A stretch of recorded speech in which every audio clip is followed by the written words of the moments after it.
ਅਰੂਸਾ ਨੂੰ ਲੈ ਕੇ ਆਪਸ 'ਚ ਭਿੜੇ ਕੈਪਟਨ ਤੇ ਰੰਧਾਵਾ ਦੇ ਇਲਜ਼ਾਮਾਂ ਤੇ ਕੈਪਟਨ ਬੋਲੇ 1 ਮਹੀਨੇ ਦੇ ਕਾਰਜਕਾਲ 'ਚ ਤੁਹਾਨੂੰ ਸਿਰਫ ਇਹੀ ਮੁੱਦਾ ਮਿਲਿਆ।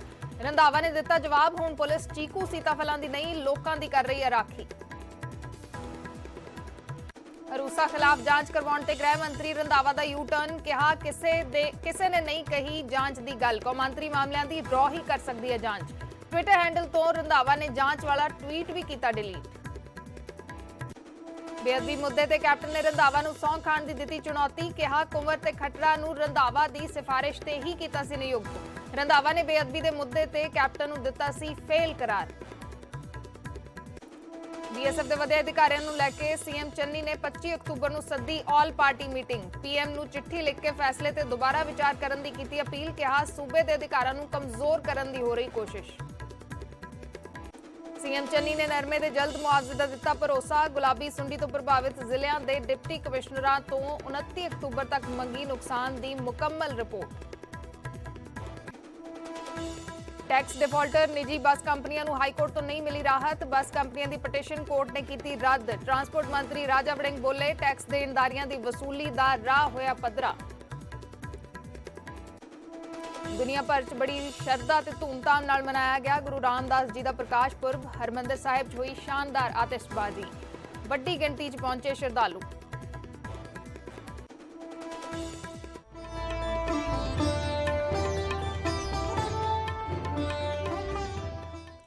सत श्री अकाल। न्यूज़ 18 पंजाब हरियाणा हिमाचल देख रहे दर्शकों का स्वागत। मैं हर्षदीप संधू। तो शुरुआत करते हैं सब तो पहला अरूसा आलम नूं लैके कैप्टन ते रंधावा विचाले छिड़ी जुबानी जंग दे नाल। अरूसा आलम दे आईएसआई कनैक्शन की जांच की गल जिवें ही रंधावा ने कही, ट्विटर ते कैप्टन ते रंधावा विचाले तिखी जंग छिड़ गई। बेशक जांच की गल तो हुण रंधावा यू टर्न लै रहे हैं ते कह रहे हैं कि इस मामले की जांच तां एजेंसियां ही कर सकदियां ने, पर इस सब दे विचाले कैप्टन ते रंधावा वल्लों एक दूसरे ते तिखे वार ते पलटवार किए गए ने।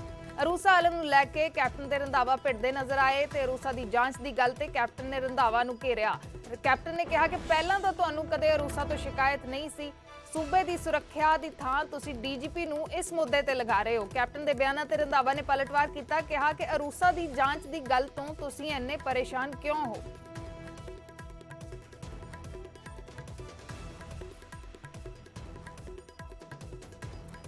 वार पलटवार का यह सिलसिला काफ़ी लंबा चलिया। तुहानूं विस्तार नाल दोहां दे बयान दस दिंदे आ।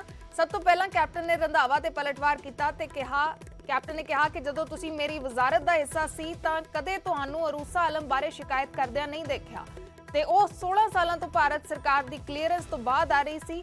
की तुसीं ये कहना चाहुंदे हो कि इस दौरान यूपीए ते एनडीए सरकारां दा पाकिस्तान की आईएसआई एजेंसी नाल कनैक्शन रहा।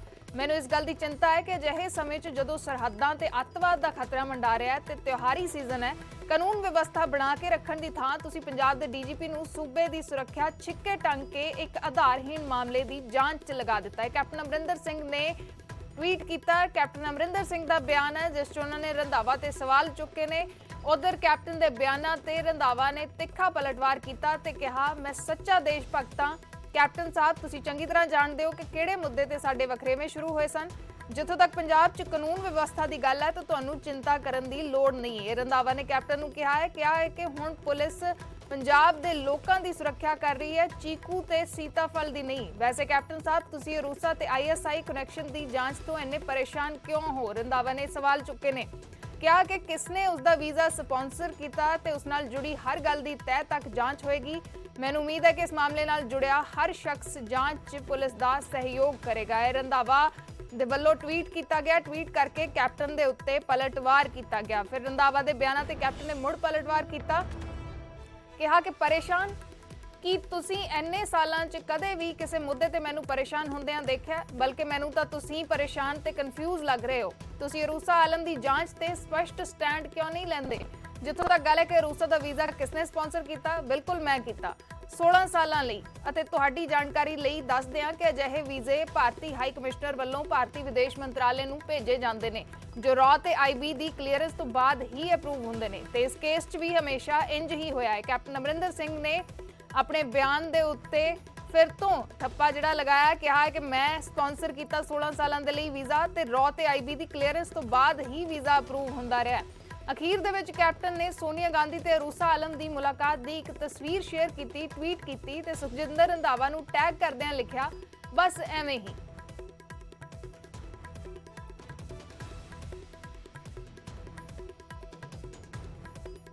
ਤਾਂ ਅੰਤ ਦੇ ਵਿੱਚ ਕੈਪਟਨ ਅਮਰਿੰਦਰ ਸਿੰਘ ਦੇ ਵੱਲੋਂ ਤਸਵੀਰ ਸ਼ੇਅਰ ਕੀਤੀ ਗਈ ਸੋਨੀਆ ਗਾਂਧੀ ਤੇ ਅਰੂਸਾ ਆਲਮ ਦੀ ਮੁਲਾਕਾਤ ਦੀ, ਤੇ ਉਸ ਤਸਵੀਰ ਦੇ ਵਿੱਚ ਸੁਖਜਿੰਦਰ ਰੰਧਾਵਾ ਨੂੰ ਟੈਗ ਕੀਤਾ, ਟੈਗ ਕਰਕੇ ਲਿਖਿਆ, ਬਸ ਐਵੇਂ ਹੀ। ਇਹ ਤਸਵੀਰ ਅਸੀਂ ਤੁਹਾਨੂੰ ਸਕਰੀਨ ਦੇ ਉੱਤੇ ਦਿਖਾ ਰਹੇ ਹਾਂ। ਇਹ ਤਸਵੀਰ ਹੈ ਸੋਨੀਆ ਗਾਂਧੀ ਨੂੰ ਅਰੂਸਾ ਆਲਮ ਮਿਲ ਰਹੇ ਨੇ ਤੇ ਇਸ ਤਸਵੀਰ ਨੂੰ ਅੰਤ ਦੇ ਵਿੱਚ ਜਿਹੜਾ ਇਹ ਤਿੱਖੀ ਬਹਿਸ ਚੱਲ ਰਹੀ ਸੀ, ਇਸ ਦੇ ਅੰਤ ਦੇ ਵਿੱਚ ਕੈਪਟਨ ਅਮਰਿੰਦਰ ਸਿੰਘ ਨੇ ਟਵੀਟ ਕੀਤਾ, ਜਿਸ ਦੇ ਵਿੱਚ ਸੁਖਜਿੰਦਰ ਰੰਧਾਵਾ ਨੂੰ ਟੈਗ ਕੀਤਾ ਗਿਆ, ਟੈਗ ਕਰਕੇ ਲਿਖਿਆ ਗਿਆ, ਬਸ ਐਵੇਂ ਹੀ।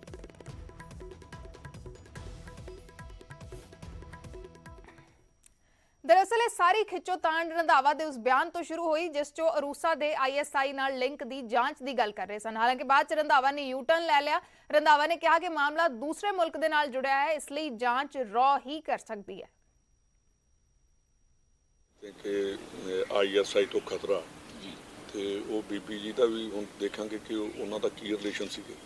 मैं ਉਹਦੇ ਤੇ ਵੀ ਉਹਨਾਂ ਦੇ ਵੀਡੀਓ ਚੱਲ ਰਹੀ ਆ, ਉਹਨਾਂ ਦੇ ਉੱਥੋਂ ਦੇ ਕਿ ਜਰਨਲਿਸਟ ਦੀ ਉਹਦੇ ਤੇ ਸਾਰੀ ਕੋਈ ਇੰਟਰਵਿਊ ਆਈ ਆ, ਉਹਦੇ 'ਚ ਇਹ ਹੁਣ ਮੈਂ ਇਹੀ ਕਰੂੰਗਾ ਕਿ ਕੈਪਟਨ ਸਾਹਿਬ 4.5 ਸਾਲ ਜਿਹੜੀਆਂ ਗੱਲਾਂ ਦਿੰਦੇ ਰਹੇ ਨੇ ਕਿ ਜੀ ਡਰੋਨ ਆ ਰਹੇ ਨੇ, ਕੋਈ ਹੋਰ ਚੀਜ਼ਾਂ ਆ ਰਹੀਆਂ ਨੇ, ਇਹ ਵੀ DGP ਸਾਹਿਬ ਨੂੰ ਕਹਾਂਗੇ ਕਿ ਇਹਦੀ ਵੀ ਆਪਾਂ ਕਰੀਏ ਕਿ ਇਹਦੇ ਪਿੱਛੇ ਕੀ ਮੋਟਿਵ ਸੀਗਾ ਕਿ ਕੈਪਟਨ ਸਾਹਿਬ ਨੇ ਪਹਿਲੋਂ ਤੇ ਗਰਾਊਂਡ ਬਣਾ ਦਿੱਤੀ, ਬਾਅਦ 'ਚ BSF ਲਵਾ ਦਿੱਤੀ ਜਾਂਦਿਆਂ ਹੀ।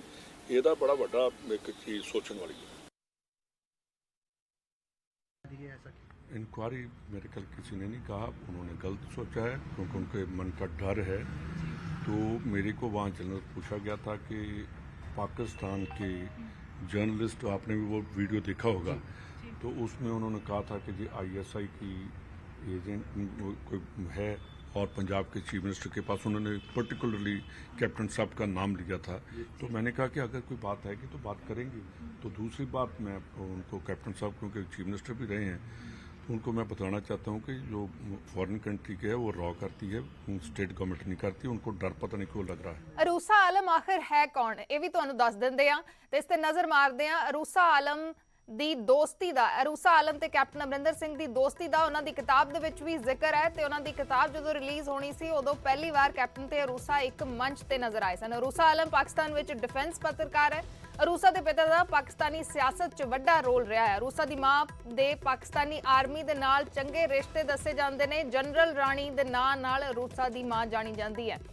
1997 ਚ ਅਰੂਸਾ ਨੇ ਅਗੋਸਟਾ 90B ਸਬਮਰੀਨ ਡੀਲ ਦੀ ਰਿਪੋਰਟਿੰਗ ਕੀਤੀ ਸੀ ਜਦ ਤਤਕਾਲੀ ਸਮੁੰਦਰੀ ਮੁਖੀ ਮਨਸੂਰ ਅਲ ਹਕ ਨੂੰ ਦੀ ਗ੍ਰਿਫਤਾਰੀ ਹੋਈ ਸੀ। ਇਹ ਅਰੂਸਾ ਆਲਮ ਦੇ ਬਾਰੇ ਜਾਣਕਾਰੀ ਹੈ ਜਿਹੜੀ ਤੁਹਾਨੂੰ ਦੱਸ ਰਹੇ ਹਾਂ। ਕੌਣ ਨੇ ਅਰੂਸਾ ਆਲਮ ਜਿਨ੍ਹਾਂ ਦੀ ਇਸ ਵੇਲੇ ਪੰਜਾਬ ਦੀ ਸਿਆਸਤ 'ਚ ਇੰਨੀ ਚਰਚਾ ਹੋ ਰਹੀ ਹੈ। ਕੈਪਟਨ ਅਮਰਿੰਦਰ ਸਿੰਘ ਦੇ ਮਹਿਲਾ ਮਿੱਤਰ ਨੇ ਤੇ 16 ਸਾਲ ਉਹਨਾਂ ਨੂੰ ਭਾਰਤ ਦਾ ਵੀਜ਼ਾ ਮਿਲਣ ਦੇ ਉੱਤੇ ਜਿਹੜੇ ਸਵਾਲ ਉੱਠ ਰਹੇ ਨੇ। ਸੁਖਜਿੰਦਰ ਰੰਧਾਵਾ ਨੇ ਉਹਨਾਂ ਦੇ ISI ਕਨੈਕਸ਼ਨ ਦੀ ਵੀ ਜਾਂਚ ਕਰਨ ਦੀ ਗੱਲ ਕਹੀ ਹੈ। ਤਾਂ ਦੂਸਰੇ ਪਾਸੇ ਕੈਪਟਨ ਅਮਰਿੰਦਰ ਸਿੰਘ ਨੇ ਇਹਨਾਂ ਵਿਵਾਦਾਂ ਦੇ ਉੱਤੇ ਰੰਧਾਵਾ ਨੂੰ ਜਵਾਬ ਦਿੱਤੇ ਨੇ। ਕਿਹਾ ਹੈ ਕਿ ਰॉ ਤੇ IB ਦੀ ਕਲੀਅਰੈਂਸ ਤੋਂ ਬਾਅਦ ਹੀ ਵੀਜ਼ਾ ਅਪਰੂਵ ਹੁੰਦਾ ਹੈ। ਕਿ ਤੁਸੀਂ ਸਰਕਾਰਾਂ ਤੇ ਸਵਾਲ ਚੁੱਕ ਰਹੇ ਹੋ, UPA NDA ਜਿਹੜੀਆਂ ਸਰਕਾਰਾਂ ਨੇ, ਕਿ ਤੁਸੀਂ ਉਹਨਾਂ ਤੇ ਸਵਾਲ ਚੁੱਕ ਰਹੇ ਹੋ ਕਿ ਉਹਨਾਂ ਦੇ ISI ਦੇ ਨਾਲ ਸੰਬੰਧ ਨੇ। ਤਾਂ ਉਸ ਤੋਂ ਬਾਅਦ ਰੰਧਾਵਾ ਨੇ ਯੂਟਰਨ ਲਿਆ, ਕਿਹਾ ਕਿ ਰॉ ਹੀ ਇਸ ਦੀ ਜਾਂਚ ਕਰ ਸਕਦੀ ਹੈ, ਕੌਮਾਂਤਰੀ ਏਜੰਸੀ ਹੀ ਇਸ ਦੀ ਜਾਂਚ ਕਰ ਸਕਦੀ ਹੈ। ਲੇਕਿਨ ਇਸ ਸਭ ਦੇ ਵਿਚਾਲੇ ਇਸ ਸਮੇਂ ਪੰਜਾਬ ਦੇ ਵਿੱਚ ਜਿਹੜਾ ਨਾਮ ਚਰਚਾ ਦੇ ਵਿੱਚ ਹੈ ਉਹ ਹੈ ਅਰੂਸਾ ਆਲਮ।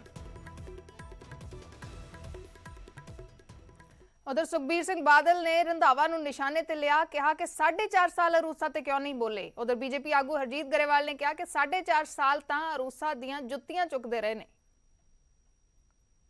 ਸੁਖੀ ਰੰਧਾਵਾ ਤਾਂ ਬਲੂ ਵਾਈਟ ਬॉय ਸੀ ਕੈਪਟਨ ਸਾਹਿਬ ਦਾ। ਮੈਨੂੰ ਯਾਦ ਹੈ ਜਦੋਂ ਕੈਪਟਨ ਸਾਹਿਬ ਦੇ ਖਿਲਾਫ ਅਸੀਂ ਬੋਲਦੇ ਹੁੰਦੇ ਸੀ, ਸਭ ਤੋਂ ਵੱਧ ਬਿਆਨ ਸੁਖੀ ਰੰਧਾਵੇ ਦੇ ਆਉਂਦੇ ਸੀ ਸਾਡੇ ਖਿਲਾਫ। ਉਦੋਂ ਤੁਹਾਨੂੰ ਰੂਸਾ ਯਾਦ ਨਹੀਂ ਆਈ? ਜਦੋਂ ਨਾਲ ਹੀ ਡਿਨਰ ਖਾਂਦੇ ਸੀ ਉਦੋਂ ਤੁਹਾਨੂੰ ਆ ਜਿਹੜੀਆਂ ਇਹਨਾਂ ਦੀਆਂ ਕਮੀਆਂ ਕੈਪਟਨ ਸਾਹਿਬ ਦੀਆਂ ਸੀ ਉਦੋਂ ਯਾਦ ਨਹੀਂ ਆਈਆਂ? ਕਿਉਂਕਿ ਉਦੋਂ ਤਾਂ ਇਕੱਠੇ ਤੁਹਾਨੂੰ ਪਾਵਰ ਦਿੱਤੀ, ਸਾਰਾ ਕੰਟਰੋਲ ਤੁਹਾਡੇ ਕੋਲੇ, ਸਾਰੇ ਚੰਗੇ ਮਹਿਕਮੇ ਤੁਹਾਡੇ ਕੋਲੇ। ਉਦੋਂ ਜਦੋਂ ਅਸੀਂ ਕਹਿੰਦੇ ਸੀ ਸਾਡੇ ਖਿਲਾਫ ਬੋਲਦੇ ਸੀ, ਹੁਣ ਸਾਰੇ ਸਾਹਮਣੇ ਆ। ਅੱਜ ਅਰੂਸਾ ਦੇ ਬਾਰੇ 'ਚ ਅਰੂਸਾ ਆਲਮ ਦੇ ਬਾਰੇ 'ਚ ਗੱਲ ਉਠਾਉਂਦੇ ਆ। ਅਰੂਸਾ ਆਲਮ ਦੀਆਂ ਜੁੱਤੀਆਂ ਤਾਂ ਇਹ ਸਾਰੇ ਚੱਕਦੇ ਰਹੇ ਜਿੰਨੇ ਕਾਂਗਰਸ ਦੇ ਮਿਨਿਸਟਰ ਸੀ 4.5 ਸਾਲ। ਸਾਨੂੰ ਤਾਂ ਪਤਾ ਵੀ ਨਹੀਂ ਸੀ ਉਹ ਕੌਣ ਆ, ਅਸੀਂ ਤਾਂ ਉਹਦੀ ਸ਼ਕਲ ਵੀ ਨਹੀਂ ਦੇਖੀ। ਤੇ ਇਹ ਕਿਉਂ ਚੱਕਦੇ ਰਹੇ? ਅੱਜ ਇਹ ਕਿਸ ਮੂੰਹ ਨਾਲ ਜਨਤਾ 'ਚ ਗੱਲ ਕਰਦੇ ਆ? ਇਸ ਕਰਕੇ ਇਹਨਾਂ ਤੋਂ ਸਵਾਲ ਜ਼ਰੂਰ ਪੁੱਛੋ। ਤੇ ਉਧਰ ਅਕਾਲੀ ਦਲ ਦੇ ਵੱਲੋਂ ਬਿਕਰਮ ਸਿੰਘ ਮਜੀਠੀਆ ਦੇ ਵੱਲੋਂ ਸਵਾਲ ਚੁੱਕੇ ਗਏ। ਕਿਹਾ ਗਿਆ ਕਿ ਜੇ ਅਰੂਸਾ ਆਲਮ ਨੂੰ ਲੈ ਕੇ ਜਾਂਚ ਹੋਈ ਤਾਂ ਸਭ ਤੋਂ ਪਹਿਲਾਂ ਡਿਪਟੀ ਸੀਐਮ ਰੰਧਾਵਾ ਹੀ ਟੰਗੇ ਜਾਣਗੇ। ਤਾਂ ਇਸ ਪੂਰੇ ਮਾਮਲੇ ਤੇ ਰੰਧਾਵਾ ਨੇ ਵੀ ਮਜੀਠੀਆ ਤੇ ਪਲਟਵਾਰ ਕੀਤਾ। ਜੇ ਉਹ ਜਾਂਚ ਹੋ ਗਈ ਨਾ ਤੇ ਫਿਰ ਸਭ ਤੋਂ ਪਹਿਲਾਂ ਜਿਹੜਾ ਬੰਦਾ ਟੰਗਿਆ ਜਾਊਗਾ ਤੇ ਉਹ ਇਹ ਆਪਣਾ ਮੰਤਰੀ ਆ, ਇਹ ਜਿਹੜਾ ਡਿਪਟੀ ਸੀਐਮ ਹੈ, ਕਿਉਂਕਿ ਉਹਨਾਂ ਨੂੰ ਵਧੀਆ ਗੁਲਾਬ ਜਾਮੁਨ ਰਸਗੁੱਲੇ ਖਵਾਉਣੇ, ਕਦੇ ਕੁਛ ਕਰਨਾ। ਇਹ ਮੰਤਰੀ ਭੱਜੇ ਫਿਰਦੇ ਸੀ ਕਿਹੜੇ ਡਿਨਰ ਦੇ, ਫਾਰਮ ਹਾਊਸ ਤੇ ਜਦੇ ਜਾਂਦੇ ਸੀ ਉਦੋਂ ਦਰਸ਼ਨ ਤਾਂ ਇਹ ਵੀ ਨਾਲੇ ਦਿੰਦੇ ਸੀ ਨਾਲੇ ਲੈਂਦੇ ਸੀ। ਇਹਨਾਂ ਨੂੰ ਕਿਹੜਾ ਨਹੀਂ ਪਤਾ ਸੀ, ਮਗਰ ਉਦੋਂ ਕੰਮ ਸੈੱਟ ਸੀ ਤੇ ਕੰਮ ਠੀਕ ਸੀ। ਇਸ ਤਰ੍ਹਾਂ ਲੋਕਾਂ ਨੂੰ ਦੇਖੋ, ਇਹ ਸਾਰੇ ਜਿਹੜੇ ਕੰਮ ਨੇ ਨਾ, ਇਹ ਲੋਕਾਂ ਨੂੰ ਮੂਰਖ ਬਣਾਉਣ ਦੇ ਆ। ਸਾਡੇ ਪੌਣੇ 5 ਸਾਲ ਇਹ ਉਸੇ ਮੁੱਖ ਮੰਤਰੀ ਦੇ ਛੋਲੇ ਗਾਉਂਦੇ ਰਹੇ ਆ, ਸਾਡਾ ਕਪਤਾਨ। ਔਰ ਪਰਸੋਂ ਚੌਥੇ ਮੈਂ ਇੱਕ ਇੰਟਰਵਿਊ 'ਚ ਦੇਖ ਰਿਹਾ ਸੀ, ਕਹਿੰਦੇ ਆਪਦੇ ਬਾਪੂ ਨੂੰ ਕਿਵੇਂ ਮਾੜਾ ਕਹਿ ਸਕਦੇ? ਹੁਣ ਬਾਪੂ 'ਚ ਕੀ ਫਰਕ ਪੈ ਗਿਆ ਤੇਰੇ 'ਚ?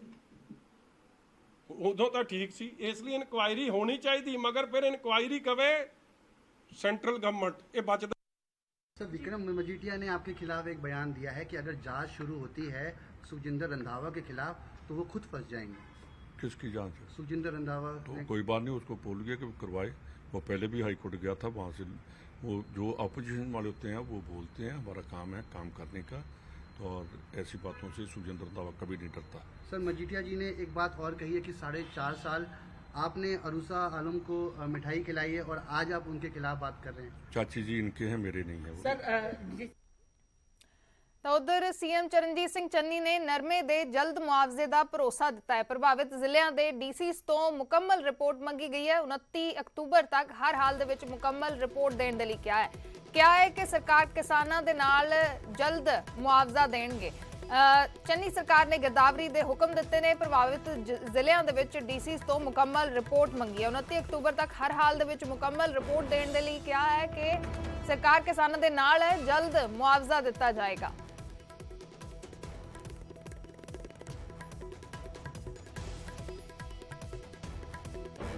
ਉਧਰ ਮੁਆਵਜ਼ਾ ਨਾ ਮਿਲਣ ਕਰਕੇ ਨਰਮਾ ਕਿਸਾਨਾਂ 'ਚ ਭਾਰੀ ਗੁੱਸਾ ਦੇਖਣ ਨੂੰ ਮਿਲਿਆ। ਨਾਲ ਹੀ ਆਮ ਆਦਮੀ ਪਾਰਟੀ ਨੇ ਚੰਨੀ ਸਰਕਾਰ ਨੂੰ ਘੇਰਿਆ ਤੇ ਤੰਜ ਕੱਸਦਿਆਂ ਕਿਹਾ ਕਿ ਕੀ ਮੁੱਖ ਮੰਤਰੀ ਘੱਟੋ ਘੱਟ ਉਸ ਕਿਸਾਨ ਨੂੰ ਤਾਂ ਮੁਆਵਜ਼ਾ ਦੇ ਦਿੰਦੇ ਜਿਸ ਨਾਲ ਫੋਟੋ ਖਿਚਵਾਈ ਸੀ।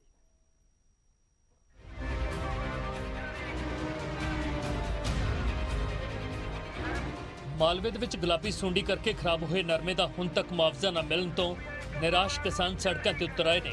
ਕਿਸਾਨਾਂ ਦਾ ਇਲਜ਼ਾਮ ਹੈ ਕਿ ਮੁੱਖ ਮੰਤਰੀ ਚਰਨਜੀਤ ਸਿੰਘ ਚੰਨੀ ਨੇ ਕਿਸਾਨਾਂ ਨੂੰ ਮੁਆਵਜ਼ਾ ਦੇਣ ਦਾ ਐਲਾਨ ਤਾਂ ਕੀਤਾ ਸੀ, ਪਰ ਹਾਲੇ ਤੱਕ ਹੱਥ ਪੱਲੇ ਕੁਝ ਵੀ ਨਹੀਂ ਪਿਆ। ਨਰਮਾ ਚੁਗਾਈ ਹੈ, ਜਲਦੀ ਤੋਂ ਜਲਦੀ ਇਹਨਾਂ ਨੂੰ ਬਿਨਾਂ ਹੈਰਾਨਗੀ ਤੋਂ ਇਹਨਾਂ ਲੋਕਾਂ ਦੀਆਂ ਲਿਸਟਾਂ ਦੇ ਮੁਤਾਬਕ ਪਿੰਡਾਂ ਦਾ ਇਹਨਾਂ ਬੇਰੁਜ਼ਗਾਰਾਂ ਦਾ ਇਹ ਪ੍ਰਬੰਧ ਕਰਦੇ ਹੋਏ ਤੇ ਮੁਆਵਜ਼ਾ ਜਾਰੀ ਕੀਤਾ ਜਾਵੇ। ਬਠਿੰਡਾ ਦੇ ਤਹਿਸੀਲਦਾਰ ਸੁਖਬੀਰ ਸਿੰਘ ਬਰਾੜ ਨੇ ਨਿਊਜ਼ 18 ਨਾਲ ਗੱਲਬਾਤ ਕਰਦਿਆਂ ਦੱਸਿਆ ਕਿ ਗਿਰਦਾਵਰੀ ਕਰਾਈ ਜਾ ਰਹੀ ਹੈ ਅਤੇ ਦੀਵਾਲੀ ਤੋਂ ਪਹਿਲਾਂ ਕਿਸਾਨਾਂ ਨੂੰ ਮੁਆਵਜ਼ਾ ਦੇ ਦਿੱਤਾ ਜਾਵੇਗਾ। ਸਾਰੇ ਪਟਵਾਰੀ ਸਾਡੇ ਫੀਲਡ 'ਚ ਜੀ, ਉਹਦੇ 'ਚ ਇਹ ਹੁੰਦਾ ਮਤਲਬ ਐਗਰੀਕਲਚਰ ਕਿਉਂਕਿ ਟੈਕਨੀਕਲ ਪ੍ਰੋਸੈਸ ਸੀ, ਸੁੰਡੀ ਨੇ ਕਿੰਨਾ ਖਰਾਬ ਕੀਤਾ, ਐਗਰੀਕਲਚਰ ਆਫੀਸਰਸ ਵੀ ਨਾਲ ਲੱਗੇ ਸੀਗੇ, ਠੀਕ ਹੈ ਨਾ, ਉਹ ਹਜੇ ਵੀ ਕੰਮ ਕਰ ਰਹੇ ਨੇ ਫੀਲਡ 'ਚ ਤੇ ਵੈਰੀ ਸੂਨ ਵੀ 28-29 ਤਰੀਕ ਤੱਕ we will be able to give you the full figures. ਉਧਰ ਆਮ ਆਦਮੀ ਪਾਰਟੀ ਤੇ ਅਕਾਲੀ ਦਲ ਨੇ सीएम चन्नी वालों समय सिर नरमे की अदायगी करने वाले इश्तिहारां दे उत्ते सवाल चुके ने। खेत में मुख्यमंत्री जी के साथ खड़े हैं, जिसकी फोटो उन्होंने हर जगह छाप दी, पूरे पंजाब में हर दीवार पर। हमारे इस बेचारे किसान को भी मुआवजे की एक फूटी रकम नहीं मिली। जाके आए सी आ खबर है, आ जाके आए सी चन्नी साहब, आज तक मुआवजा क्यों नहीं गया? नरमे की फसल खराब होने तो बाद मुख्यमंत्री चरणजीत सिंह चन्नी आप किसानों को मिलने पहुंचे सन, पर हुण तक मुआवजा ना मिलने ते किसानों का गुस्सा वध रहा है ਅਤੇ ਵਿਰੋਧੀ ਧਿਰਾਂ ਵੀ ਮੁੱਖ ਮੰਤਰੀ ਨੂੰ ਸਵਾਲਾਂ ਦੇ ਘੇਰੇ ਦੇ ਵਿੱਚ ਖੜਾ ਕਰ ਰਹੀਆਂ ਨੇ। Bureau report news 18। ਲੱਗਦੀ ਕਿ ਭਗਵੰਤ ਮਾਨ ਨਾਰਾਜ਼ ਨੇ। ਪੰਜਾਬ ਆਪ ਦੇ ਸਹਿ ਪ੍ਰਭਾਰੀ ਰਾਘਵ ਚੱਡਾ ਨੂੰ ਜਦੋਂ ਇਹ ਸਵਾਲ ਪੁੱਛਿਆ ਗਿਆ ਤਾਂ ਉਹਨਾਂ ਨੇ ਗੋਲਮੋਲ ਜਵਾਬ ਦਿੱਤਾ, ਪਰ ਉਹਨਾਂ ਨੇ ਇਹ ਜ਼ਰੂਰ ਦਾਅਵਾ ਕੀਤਾ ਕਿ ਪਾਰਟੀ ਆਪਣੇ ਦਮ ਤੇ ਸਰਕਾਰ ਬਣਾਏਗੀ। भगवंत मान साहब हमारे नेता हैं, भगवंत मान साहब मेरे बड़े भाई हैं। ਪੰਜਾਬ ਆਪ ਦੇ ਸਹਿ ਪ੍ਰਭਾਰੀ ਰਾਘਵ ਚੱਡਾ ਦਾ ਇਹ ਜਵਾਬ ਭਗਵੰਤ ਮਾਨ ਦੀ ਨਾਰਾਜ਼ਗੀ ਨੂੰ ਲੈ ਕੇ ਸੀ, ਪਰ ਰਾਘਵ ਚੱਡਾ ਇਸ ਸਵਾਲ ਨੂੰ ਟਾਲਦੇ ਰਹੇ। ਪਰ ਜਦੋਂ ਵਾਰ-ਵਾਰ ਰਾਘਵ ਚੱਡਾ ਨੂੰ ਸਵਾਲ ਪੁੱਛਿਆ ਗਿਆ ਤਾਂ ਉਹਨਾਂ ਨੇ ਭਗਵੰਤ ਮਾਨ ਦੀ ਤਾਰੀਫ ਕਰਦੇ ਹੋਏ ਕਿਹਾ ਕਿ ਉਹ ਸਾਡੇ ਨੇਤਾ ਨੇ ਅਤੇ ਆਪਣੀ ਸਰਕਾਰ ਬਣਾਉਣ ਦਾ ਦਾਅਵਾ ਕਰਕੇ ਰੁਖਸਤ ਹੋ ਗਏ। ਔਰ ਲੰਮੇ ਸਮੇਂ ਤੋਂ ਭਗਵੰਤ ਮਾਨ ਜੀ ਬਿਲਕੁਲ ਚੁੱਪ ਨੇ ਔਰ ਮੈਨੂੰ ਲੱਗ ਰਿਹਾ ਵੀ ਤੁਸੀਂ ਬਾਰ-ਬਾਰ ਜਦੋਂ ਉਹਨਾਂ ਬਾਰੇ ਪੁੱਛਿਆ ਜਾਂਦਾ ਤੇ ਤੁਸੀਂ ਮੈਨੂੰ ਲੱਗਦਾ ਵੀ मैं तो कह रहे हैं मैं ਵਾਲੀ ਗੱਲ ਹੀ ਕਰ ਰਹੇ ਹੋ ਤੁਸੀਂ। भगवंत मान साहब हमारे नेता हैं, भगवंत मान साहब मेरे बड़े भाई हैं। नहीं बनेगी सरकार, चिंता ना करो, सरकार बनाएंगे हम। ਦਰਅਸਲ ਖਬਰਾਂ ਸਨ ਕਿ ਕੇਜਰੀਵਾਲ ਦੇ ਵੱਲੋਂ ਭਗਵੰਤ ਮਾਨ ਨੂੰ ਪਾਰਟੀ ਦਾ ਸੀਐਮ ਚਿਹਰਾ ਹੁਣ ਤੱਕ ਨਾ ਐਲਾਨਣ ਤੇ ਉਹ ਨਾਰਾਜ਼ ਨੇ। ਹਾਲਾਂਕਿ ਪੰਜਾਬ ਆਪ ਦੇ ਕਈ ਵਿਧਾਇਕ ਭਗਵੰਤ ਮਾਨ ਨੂੰ ਆਪ ਦਾ ਚਿਹਰਾ ਬਣਾਉਣ ਦੀ ਵਕਾਲਤ ਕਰਦੇ ਰਹੇ ਨੇ। ਤਾਜ਼ਾ ਬਿਆਨ ਵਿਧਾਇਕ ਰੁਪਿੰਦਰ ਰੂਬੀ ਦਾ ਸਾਹਮਣੇ ਆਇਆ, ਜਿਨ੍ਹਾਂ ਨੇ ਪਾਰਟੀ ਦੇ ਆਗੂਆਂ ਨੂੰ ਕਿਹਾ ਸੀ ਕਿ ਭਗਵੰਤ ਮਾਨ ਨੇ ਜਿਸ ਤਰ੍ਹਾਂ ਮਿਹਨਤ ਕੀਤੀ ਹੈ ਉਹਨਾਂ ਨੂੰ ਸੀਐਮ ਦਾ ਚਿਹਰਾ ਬਣਾਉਣਾ ਚਾਹੀਦਾ ਹੈ। ਭਗਵੰਤ ਮਾਨ ਜੀ ਦੇ ਘਰ ਦੇ ਸਾਹਮਣੇ ਸਾਰੇ ਵਲੰਟੀਅਰਸ ਲੋਕ ਆਉਣ ਲੱਗ ਗਏ ਸੀਗੇ। ਭਗਵੰਤ ਮਾਨ ਜੀ ਨੂੰ ਮੁੱਖ ਮੰਤਰੀ ਦਾ ਚਿਹਰਾ ਐਲਾਨ ਕਰੋ। ਈਵਨ ਮੈਂ ਵੀ ਡਟ ਕੇ ਖੜੀ ਸੀ, ਉਹ ਮੀਡੀਆ ਦੇ ਵਿੱਚ ਵੀ ਆਇਆ, 2-3 ਐਮਐਲਏ ਹੋਰ ਵੀ ਡਟ ਕੇ ਖੜੇ ਹੈ, ਪਰ ਹਲੇ ਤੱਕ ਸਾਡੀ ਕੋਈ ਸੁਣਵਾਈ ਨਹੀਂ ਹੋਈ, ਨਾ ਹੀ ਉਸ ਵਲੰਟੀਅਰਸ ਦੀ ਸੁਣਵਾਈ ਹੋਈ ਹੈ। ਇਸ ਤੋਂ ਪਹਿਲਾਂ ਅਰਵਿੰਦ ਕੇਜਰੀਵਾਲ ਜਦੋਂ ਵੀ ਪੰਜਾਬ ਆਏ ਤਾਂ ਭਗਵੰਤ ਮਾਨ ਨੂੰ ਸੀਐਮ ਚਿਹਰਾ ਬਣਾਉਣ ਤੇ ਸਵਾਲ ਪੁੱਛੇ ਗਏ, ਪਰ ਉਹ ਵਾਰ-ਵਾਰ ਇਸ ਨੂੰ ਟਾਲਦੇ ਰਹੇ। 2017 ਦੇ ਵਿੱਚ ਪਾਰਟੀ ਬਿਨਾਂ ਸੀਐਮ ਚਿਹਰੇ ਮੈਦਾਨ ਵਿੱਚ ਉਤਰੀ ਸੀ, ਜਿਸ ਦਾ ਖਮਿਆਜ਼ਾ ਪਾਰਟੀ ਨੂੰ ਭੁਗਤਣਾ ਪਿਆ। ਇਸ ਵਾਰ ਕੀ ਪਾਰਟੀ ਬਿਨਾਂ ਸੀਐਮ ਚਿਹਰੇ ਦੇ ਮੈਦਾਨ ਦੇ ਵਿੱਚ ਉਤਰੇਗੀ ਜਾਂ ਫਿਰ ਕੋਈ ਪੈਰਾਸ਼ੂਟ ਉਮੀਦਵਾਰ ਪੰਜਾਬ ਦੇ ਵਿੱਚ ਪਾਰਟੀ ਦਾ ਚਿਹਰਾ ਬਣੇਗਾ, ਇਸ ਤੇ ਸਭ ਦੀਆਂ ਨਜ਼ਰਾਂ ਨੇ। ਚੰਡੀਗੜ੍ਹ ਤੋਂ ਰੋਹਿਤ ਬਾਂਸਲ, ਨਿਊਜ਼ 18 ਪੰਜਾਬ।